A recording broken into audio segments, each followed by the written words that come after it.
Welcome, Vanakkam, Namaste. 68 years ago, we were told that India got independence. In 1947, what actually took place was a transfer of power. Men who were white with crowns transferred power to brown men with white hats. But today we have an opportunity as Indians to renew our real sense of freedom. But we need to understand our history.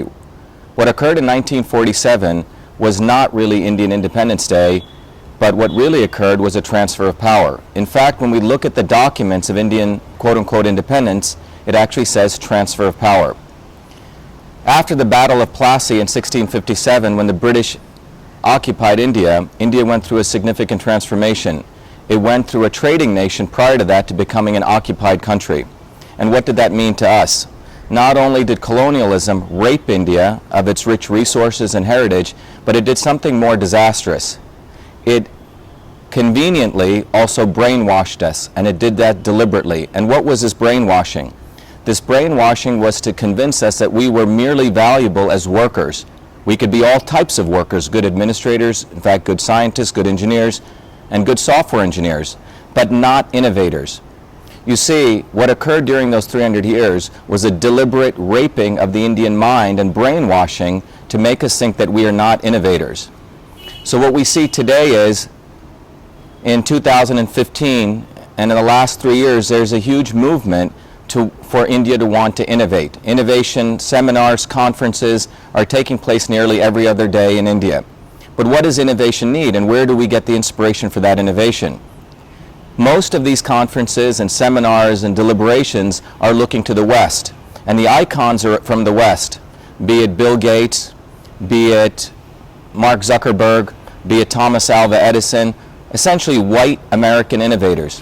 However, this type of iconic symbolism is fundamentally not appropriate for the Indian psyche because it is a new form of neo-colonialism. And why do I say this? If you look at the rich history of India, which dates back 5,000 years, our people have been innovating for centuries.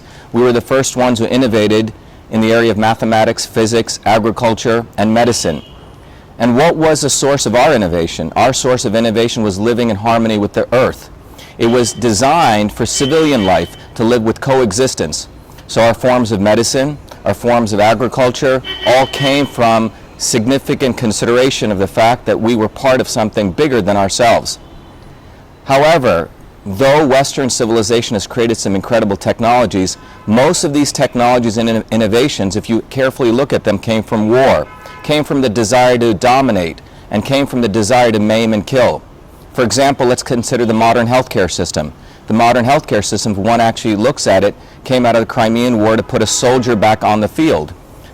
Obviously, after a soldier was hurt, destroyed, maimed, such innovations included surgery, antibiotics, steroids, and all the other things that we have been told are good for modern healthcare.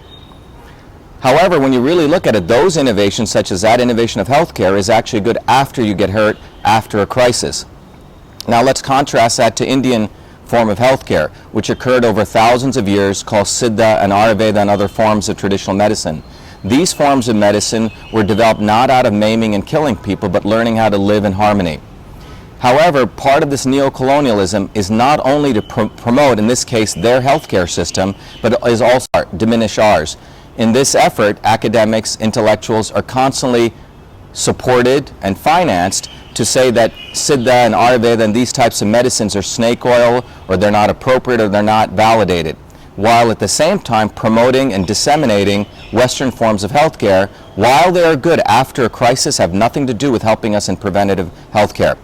And in fact, most of their medicines have proven to only have 10% efficacy. So that's one example. Let's consider another example which affects the entire global food supply. For thousands of years in the Indus Valley, Indians actually supported agriculture through learning how to farm through indigenous methods that lived in harmony with nature, without pesticides, without genetically modified organisms, and they lived extremely healthy. Prior to British colonialism, there were no landless peasantry except for few leper colonies, as has been documented by point of fact in historical documents. However, after colonialism, what occurred in India was a complete attempt to degenerate our traditional forms of farming, and more recently, the effort has been to impose genetically modified foods. If you actually look carefully, you'll find out that the United States, as a quote-unquote superpower, dominates not by industrial exports, but dominates by agricultural exports.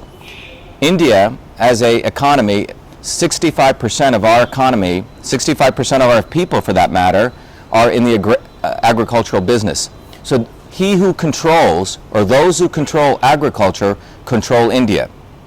So this is why in recent efforts are being made deliberately and in a very, very systematic way to impose modern, quote-unquote modern forms of agriculture, which are known as genetically modified foods, throughout India. And this effort is only escalating in spite of the continuing consensus among major scientists that there is no consensus on GMO safety. So when we really look at this kind of innovation that we are offered by the West, primarily if you look at healthcare, which affects our bodies, or if you look at agriculture, which not only affects our bodies but the entire ecosystem, it's funded based on war. If you really look at many of the agrarian companies or big agricultural businesses and you trace their roots, they come from pesticides, and those pesticides came from war. In the case of some of the companies you may have heard of, from war where you created poisons to dump on the Vietnamese people, which was then reused for pesticides, which led to genetic engineering.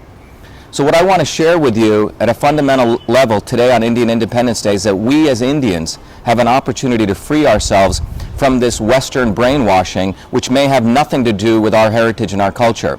And that brainwashing is what we need to end today on August 15th, 2015. That brainwashing ends by us looking within. The great rishis and sages of India, who were frankly the first scientists, asked us always to look within. Looking within means not only looking within ourselves, but looking within to our own cultural heritage, which has a far longer time period, thousands of years, an order of magnitude different than the last few hundred years, which points to the fact that we within India have our own innovations. We are primarily an agrarian country. We are primarily a country that depends on interdependency. Independence is good, but our peoples were based on living in collectives, recognizing that we are interconnected to ourselves as well as to our nature. So I ask you all today that on today, August 15, 2015, let's break our chains from this dependence on colonialism. Let us break our chains from also recognizing that we, as a people, can look within ourselves to come up with our own models of innovation. And that is what freedom is all about. Thank you. I want to wish everyone a happy Independence Day today, August 15th, 2015. Thank you.